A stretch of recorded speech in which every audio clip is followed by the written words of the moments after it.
We're going to story on Torrey. Do you have any Torrey stories from when you guys first started working with him? Yes, for sure. So first day, I wouldn't say first day, like first week.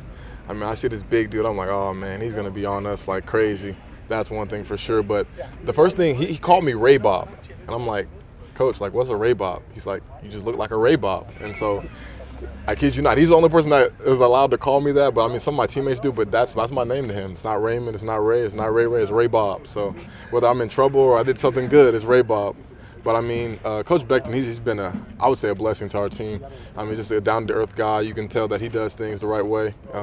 Just make sure that we're operating at a high level every day. It doesn't matter. I don't care if it's rain, sun, shine, like it doesn't matter. So I think that's been something that's helped our team with the success that we've had so far. Just his lifting program, all the above, just the recovery, just making sure that we're honing in on the details, just from carrying around our water bottle. We had to do that for camp.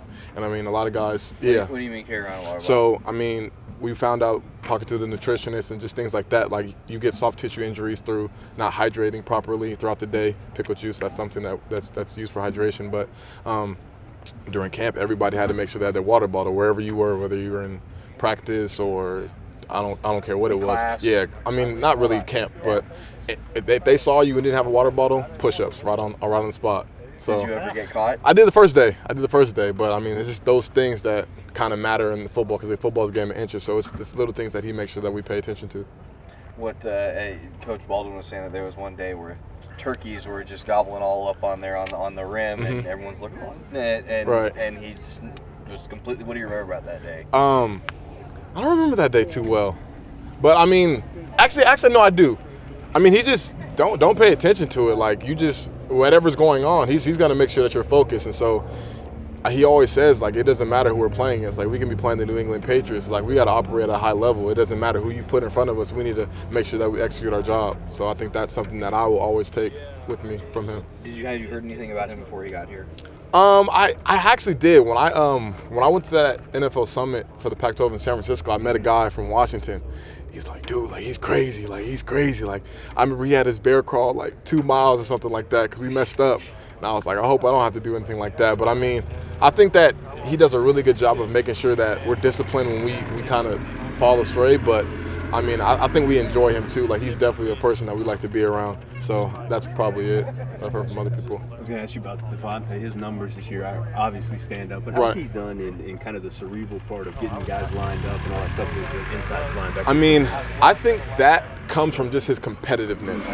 I think his desire to be great pushes him to know everything on the defense. And so, I mean, if you know what everybody else is doing on the defense, that just kind of elevates the collective intelligence of the team. And I think that's what allowed him to make the plays, and everybody's like, oh, wow. Like, but I think he's done that. But I think this defense allowed him to kind of showcase that.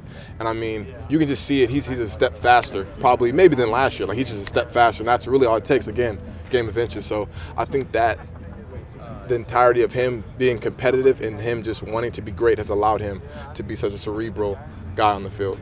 Coaches have talked about him even being a veteran that he is, still getting better. Do you see that for him? Oh, I definitely do.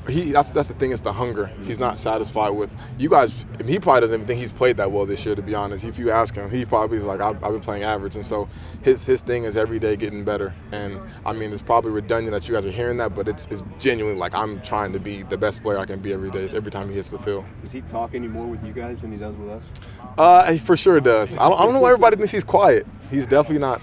He's quiet. I mean, if he doesn't really know you, but he definitely can talk. He talks just as much as I do. Yeah. So yeah, don't let him fool you. You get it. Poke him a little bit. He'll talk. For 20 minutes. Yeah. Okay. Thank you.